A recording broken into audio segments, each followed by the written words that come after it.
Hey, what's up guys? Welcome back. Kellen here again with Droid Life. We've got the OnePlus 5 obviously still in-house working towards that full review, but we also know that a number of you ordered this guy right away and you probably have orders arriving, well, as early as this Friday. So for those of you who do have one on the way, we want to dive in like we do with all of the major important flagship phones and give you the first 10 things to do with your OnePlus 5. So the first thing I'm going to tell you to do is figure out a button setup. So for those new to OnePlus phones, you do have a couple of options for your buttons. You can go on-screen navigation buttons like I've done, or you can go with the capacitive buttons that they have down here at the bottom. I'm a huge fan of on-screen, so obviously I made that choice. But if we dive into settings, there is an option here for buttons. And so we tap that, and this is where you get to decide what you want, if you want on-screen or not.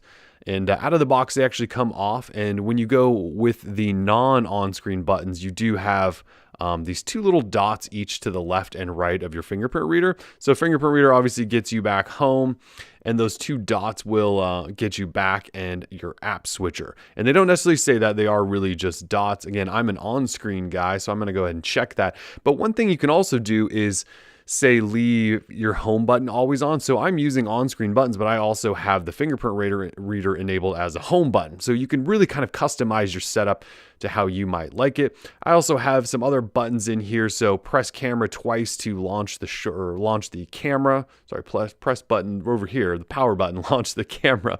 And then you can also set up some other shortcuts. So if you go with the capacitive style and that home button, or you leave that home button active, you'll see here there are some additional options to give you some extra settings. So for example, I have set the home button, double tap twice turns the screen off.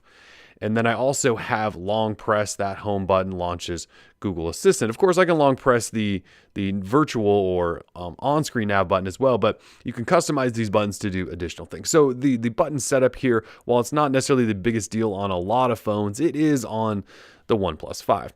All right, so the next thing I would say is set up your alert slider. So the OnePlus phones, like the iPhone, have an alert slider, and you can use this slider rather than using your volume key to adjust your silence or do not disturb modes. You can just flip this volume or alert slider up, down into whatever you want. So all the way up starts out as silent, in the middle is do not disturb, and then down one more is full ring.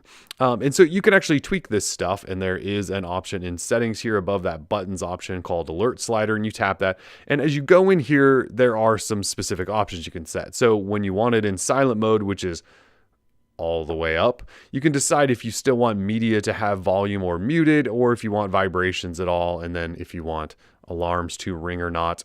Same thing goes for do not disturb. You'll find some additional stuff in here. Repeat callers can get through, for example. You can tell it if you want the notification light to still pulse. Reminders to come through in events and alarms and all of that stuff. And you can set up who your favorite contacts are who are allowed to sort of break through that. And then if you go into ring, this is just, well, there's one option if you also want it to vibrate while your phone's ringing. So anyway, you do have an alert slider, and it is unique to the OnePlus 5 on Android. So you may as well set that thing up. The next thing we'll then take a look at is gestures on your phone. So we're still in this whole customization section here. So we'll tap on gestures. So gestures are the types of things you can do that are shortcuts to get you into, favorite apps, camera, take screenshots, mute your phone, things like that. So rather than reaching for buttons and that sort of thing, you can do other little shortcuts. So for example, flip to mute just means if you have an incoming call and you can't hit a button to silence it, you can just flip your phone over, set it down, and that will silence it. 3-finger screenshot's a cool one, I think. You just basically swipe down on your screen with 3 fingers and it'll take a screenshot of whatever you have up. Rather than fumbling over power and volume down, you can just swipe on there. Double tap to wake is an important one, I think, or it's one you'll probably use often, and that just means when your phone is in this state, you can double tap and it will wake up your phone. So some other ones in here you may want to do are your music controls, where you can draw with 2 fingers to play or pause music. I don't necessarily use that often, but those are one of the controls you can do. And then there's the letter O, V, S, M, and W you can draw on the lock screen that will then launch things. So a lot of people have O, I think, be, say, the camera shortcut or something like that. So how that would work then is if I'm on the lock screen and I draw an O, that should then launch the camera, and you can see there. It does. So anyway, those gestures are important because they do just kind of let you get into things without doing much work. All right, so the next thing, again, still in customization, we'll look at the status bar. So status bar is this guy up here where your Wi-Fi icons and things like that are. So they give you some customization in here.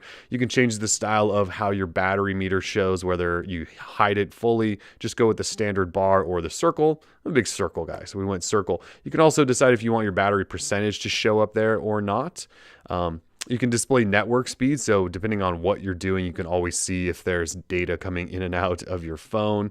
You can adjust time, and then icons. This allows you to just sort of turn off stuff. So for example, I unchecked the box for NFC because I don't really like the NFC icon, and I definitely don't need it always on up there. But so you can hide icons or make some of them come back, that sort of thing. All right, so let's dive into our notification panel. So this area up here, your notification quick settings area, it's just good to get this figured out and tweaked to your liking right away. So swipe down twice, hit the little pencil button, and you can edit this. And in order to edit it and move things around, you just grab one and then you kind of drag it to wherever you want. You guys have seen this 100 times, but again, it's here and it's sort of just a standard Android feature now. But you'll find some additional shortcuts like the gaming mode that the gaming do not disturb mode that OnePlus tossed in. There is actually a shortcut for that, or your cast button or your VPN button or data saver. So customize those, get those right. I use them so often that it's one of the first things I certainly do every time I get a new phone. And the big thing is those first 5 you can see up top there. And the big thing about those is the first swipe down gets you those first 5. So they're the first 5 that show up in here. So you may as well customize those. All right, so talking about security for a second, we do have a fingerprint reader once again on this phone. You should use it. And I tell you this every time we do one of those videos, but you should use a fingerprint reader. It secures your device. And if someone were to lose it, if you were to lose your phone and someone were to pick it up, they can't get through it because it's secured that way. And then that also means you have a pin or pattern or some other lock on there as well. But for you, it's really easy to just put your finger on there and unlock your phone. And again, it's secure, but it's really convenient for you to unlock it. So anyway, it's in settings, security and fingerprint manager, and security and fingerprints, and you walk through it. And when you first set up your device, you will probably walk through this, and you may as well do it at that time. So I set up a pattern for mine, and then I also set up 4 fingers, both thumbs, both index fingers, since when I'm holding the phone, it's really easy to use my thumb in order to unlock my phone. But if the phone is lying on a desk, it's also really easy then to just use index fingers. So those are the 4 I always set up. Obviously, you can go with whatever your approach is there. All right, let's jump back home. So the launcher on OnePlus phones is actually pretty decent now. It's certainly a take on Google's Pixel launcher by now. You can see with the different shaded dock down here that swipes up into your app. So it's kind of like the Pixel launcher, and you can swipe over, and there's a new shelf thing. Well, it's not new, but the shelf is over there. It's not Google now, but it is OnePlus's shelf that has some useful stuff. But anyway, you should set this up. And this is actually a launcher I like if you don't want to jump in and try to download Nova or something like that. I think you'll actually like this one. And because this is 7.1.1, you do have launcher shortcuts built in. But you can tweak some of this stuff. So just long press on it and tap on settings, and you can turn that shelf on or off depending on whether or not you find that useful. There's actually a shortcut that allows you to just swipe down wherever to get into your notification shade, which is obviously useful. You can turn those app shortcuts off if you don't want those, and then you can actually go in and choose a new icon pack or something like that if you want to. So there's a bunch of stuff in there. And again, that was just a long press, and that also allows you to move things around and delete home screens and change your wallpaper and all of that stuff. So, all right, so if we dive back into settings here, I did want to point out that you can adjust or change themes. And actually, we're just going to look at a couple of display features. So in display, you do have a bunch of stuff you should probably take a look at in here. Number 1, adaptive brightness will try to adjust the brightness of your phone at all times. You can check out your sleep mode. Mine is always pretty high because I tend to like to film my phone and not have it shut off. But night mode is another feature that's on here. And night mode is one of those things where it turns everything sort of an orangish color, an amber color, in order to ease strain on your eyes at night. So I have mine scheduled to come on, but there's a manual setting there as well, and you can see how it slowly just gets more orange, and you can adjust the strength of that as well. Another thing they added in these display settings is a reading mode. So reading mode, if you read, say, a bunch of books or something like that on your device, you can actually adjust to a reading mode, and the device will slowly do this, but it kind of just goes into a black and white mode. And so We'll turn that back on and get color back. But reading mode, that's where you'll find that as well. There's a screen calibration section in here if you want to go sRGB mode. You can custom color, change it from cold to warm, however you want it down there, or just go with the default, which I've kind of been okay with at this point.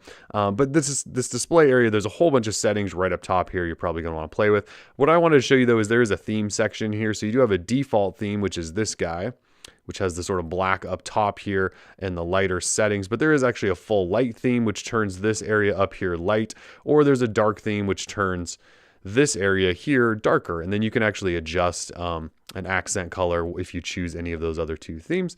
Just something to be aware of. And then finally in this section, ambient display and lift up display are two options you may want to play with. Ambient display, when you get notifications that roll in on your lock screen, it sort of lights up your lock screen. It shows you they have a notification there. And lift to display is if your phone's lying down, you lift it up, it sort of wakes up and shows you if you have anything missing. So anyways, the next thing, and probably the most important, is launching your camera. So the quickest way to do it on this phone is, well, if you have a lock screen gesture set up, you could draw, say, a circle or a V or whatever. But you can always, from anywhere, double tap on that power button, and then we'll get into your camera. And then you can snap all the photos you want. So that's just one of those things to keep in mind at all times. The quickest way to get into your camera is just a double tap on that button. It loads it up. From within the camera, I don't want to dive too deeply into here, but to get into your portrait mode, which activates that whole bokeh fun, you actually just, from the main camera, just swipe over this way, and it would be this dot down here on the furthest right. If you want to get into video, you just swipe all the way over to the left, and that gets you into video. If you want to adjust anything, like say play with the zoom, since we do have that dual camera setup, there is a zoom button right here. And so right now it's at 1x zoom. If I tap it again, it goes into 2x. I can also tap it and drag, and then I could get really close to stuff, and you can go all the way up to an 8x zoom. Take pictures, video, whatever you want there. But that's sort of how that works. So anyway, that's how you get into the camera quickly. And then finally, the last of the 10 things I would say is don't forget about Google Assistant. So you can set up Google Assistant, and a long press on home gets you into Google Assistant. Google Assistant obviously is your little personal assistant on your Android phone that allows you to pull up information, set reminders, get the weather, look things up, that sort of thing. So Google Assistant, long press on that on home, and it gets you into there. And remember, you can now type in your Google Assistant now as well, just by tapping this little keyboard over here, so you can type things out. You don't have to talk to Google Assistant at all the time. So anyway, first 10 things you should do with your OnePlus 5. We've got more coming. We're Droid Life. Peace.